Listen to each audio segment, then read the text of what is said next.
But it just... I put mine up, but I don't.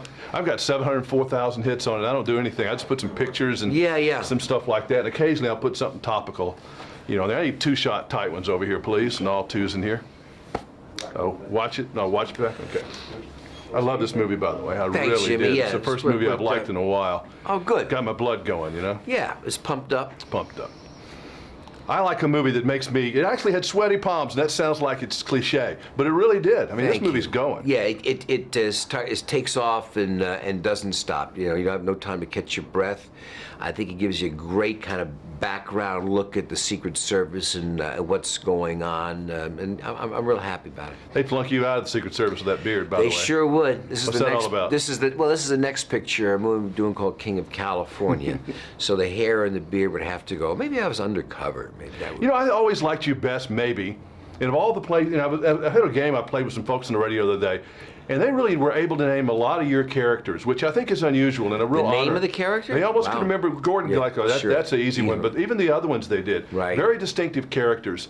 But I always liked you with a gun as a cop. Right. Did you get offered a lot of roles like that? Well, I guess, you know, going back to Streets of San Francisco, you know, doing that, which I always thought was, I mean, take a look at that show now. I had these big old long sideburns in that time.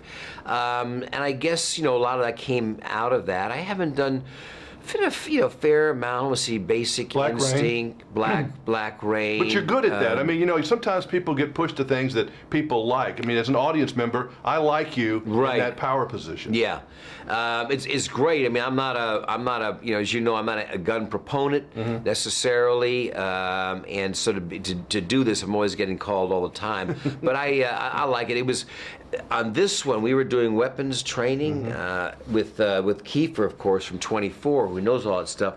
And I'm thinking, well, you know, poor Eva Longoria, you know, of Desperate Housewife, she's going to need to do a lot of work.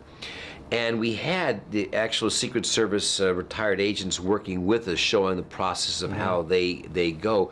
And we were using live ammunition on these all these target practices, standing, kneeling. Eva Longoria kicks our butt. She is a shot you will not believe. 90% police officers, she's as good as 90% of the police officers out there. Hey, she's from South Texas. She's the littlest girl in the family. That's right. That doesn't surprise me one bit. What about these Secret Service guys? You got to get into their world a little bit. I mean, taking a bullet for somebody is pretty strong. Well, that was the whole basis, you know, talk about trying to understand a character. What kind of person can stand there, and as you know, my character is supposedly the one who took the bullet for President Reagan, and looking at that documentary footage of that agent who's just standing there knowing it's coming and taking it. I don't know where that comes from. That's the training we talked about that's unbelievable, because it's instinctual. That's the complete thing that they work at. What you do understand then is that when their shift is over, they're ready to have a good time. Yeah. You know, because there's so much pressure on them. You were a producer on this film too, right? Yes. What do you do? What do you bring to a story, you think? Because I mean, you've been doing it, and you've obviously done it very well over the years. From China Syndrome, you were part of that behind the scenes too. And Cuckoo's Nest. What do you bring to the party? Well, I hope execution. I mean, a lot of times actors that are producers are only thinking about themselves as an actor. But again, going back to Streets of San Francisco, you learn early on about what your responsibility is to make the best movie. So as an actor, I'm only looking at the whole script, what my responsibility is. Do I pick up the pace? Am I there for comic relief? Do I create a threat?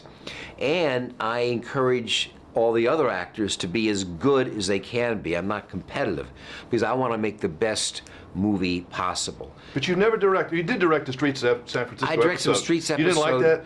I liked it, but I think once I started producing, it gave me as much responsibility. And you know, as long as like The Sentinel and working with our director Clark Johnson, you have a chance to have the dialogue and share. And I'm a little lazy too.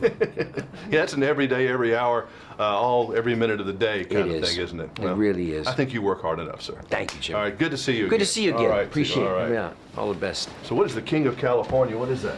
Say.